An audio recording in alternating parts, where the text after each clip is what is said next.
Hi everybody. Yes, even with this on, it's still recognisable, Billy Mitchell.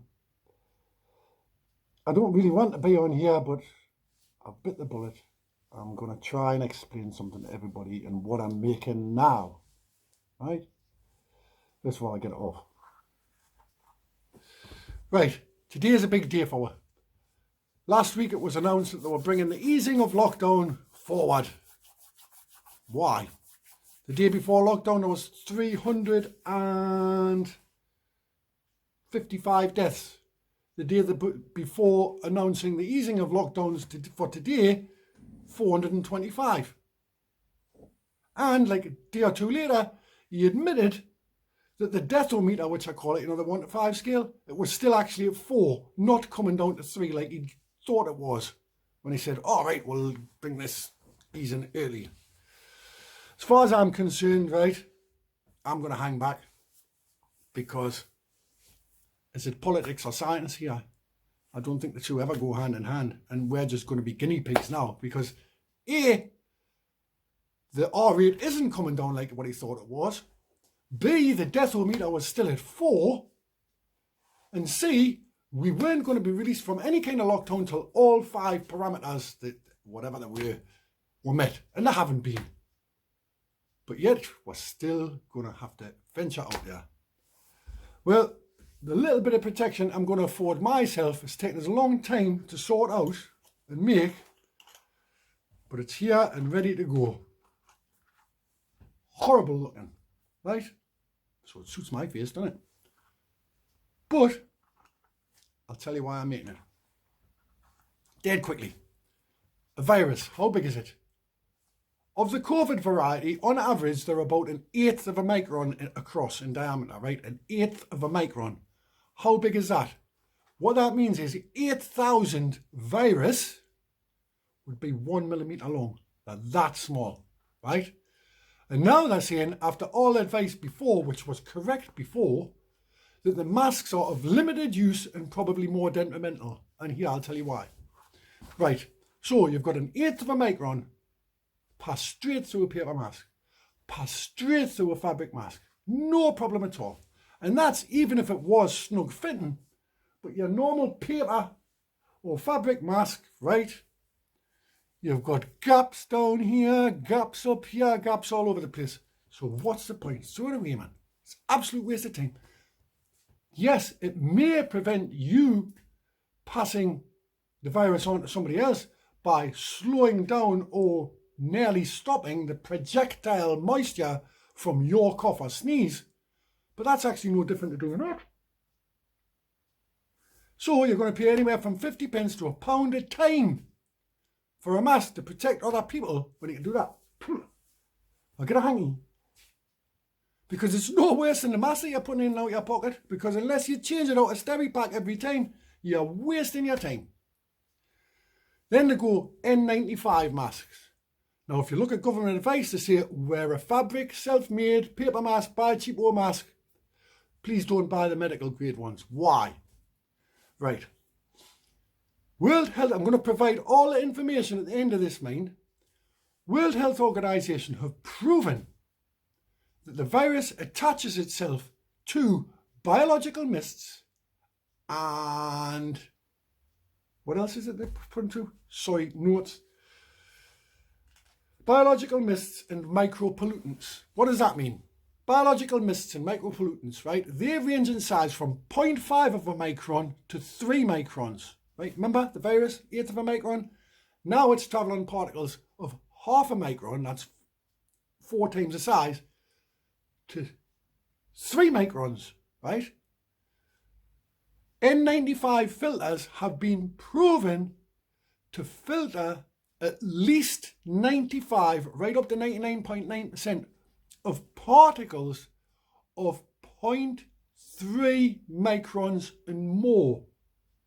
That's why they want them to be left for medical use only, because N95s can filter out airborne virus because they're attached to 0.5 microns to 3 microns, and N95 can do it. They haven't proven how much density of virus in that air would cause a problem. I'm not taking the risk. I don't want any. Next, one of the only substances that can kill a virus, remember, you've got your, throw it away, you've got your fabric mask or your paper mask. You're touching things, you're putting on your mask, you put it in your pocket, go like that, and you're putting the virus there, right on your face. No thank you. Active copper has been proven, I'll leave the information again, can kill a virus, any virus, within 30 seconds to 4 minutes. What would you rather have? Just put it in your pocket for 5 minutes, take it off, your paper mask, and you just put the virus in front of your face. With this, it's killing the virus as it goes. Right? So it took us a while. Again, I'll provide the information. £180 a roll to make these. That's N95 pattern, 100% N95 pattern, 100% triple layered active copper. So you've got the filtration of the airborne virus and you've got the killing of the virus within 30 seconds to 4 minutes. And a spacer, again, triple layer active copper. Put them in the mask, lock and cap. There you go. What? I can't breathe. It's filtering the virus and killing the virus. Additionally, HEPA filters, like you get in your vacuums. They use electrostatic to attract and capture virus. Well, the particles anyway. So another third attempt, if you wanted to do it, is buy a HEPA vacuum bag, cut them to size and put them in the middle. And then you've got active copper killing the virus. And that's been trapped by your filter, N95 filtering it out. And then you've got HEPA attracting the virus, sticking it to make sure that the active copper on the second layer, if any gets through, is killing it. Soft and pliable, comfortable on your face. Airtight seal, washable, therefore reusable, 100% surgical medical grade, food safe, reusable, 100% guaranteed recyclable. What are you going to use? Huh? I'm using these. My family's using them. My friends using them. They take me 9 to 10 hours to make. And they cost me £12 to £13 in materials, because I'll leave all the information at the end, because of the grade of materials I'm using. They're not perfect looking, because if they were perfect looking, it would take us 20 to 30 hours to make each. That's the cheapest I can make them, £12 to £13. And the work. Ugly as hell. Not make much difference to me. Skin coloured, yes. 100% recyclable. Replaceable cartridges if you ever lose them. Dead easy. Simple. Washable. I'll make anybody a one, but I'm not doing it for nothing. I can't. I couldn't mass produce them. Anybody interested in them, I'll tell them how to make them. If you've got the right printer and you get the right materials. Or I'll make them for a small profit, for pocket money. I mean, it's worth an extra £5 out of me to make you one. Just get in touch. But look at all the information at the end. If you want one, contact us. Thank you.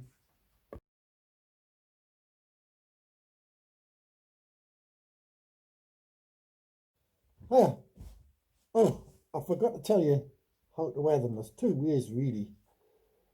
One is tie some 6mm elastic, one under the ear and one over, and it goes right around the back of the head so you don't get elastic burn on the back of your ears. Or the way I do it is, I've lost the one. I don't make yellow ones, the flesh coloured ones, the ones I use. I just keep mine down there, and if I need it, yeah. dead easy. Just hang it there, say all the time. They're not for wearing all the time. They're for when you're on a bus, in a shop, in a crowded place, and you feel you need to afford yourself some protection. Remember, these protect you as well as everybody else out with. I'm not saying this is the guaranteed cure or prevention of COVID. All I'm saying is I've done a lot of research. N95 is a minimum standard filter. Triple layered active copper has been proven to kill virus. HEPA filters are really good if you want to add that in between the mix sandwich, but using an electrostatic charge to attract micropollutants. The choice is yours. All I'm doing here is I'm showing you what I'm using, and I think it's one of the better choices. Have a look at the information on the end here, and also down below I've got some links to some websites to tell you all about the World Health Organization and airborne pollutants, why triple active copper works, why N95 works. You tell me. Thank you. Bye.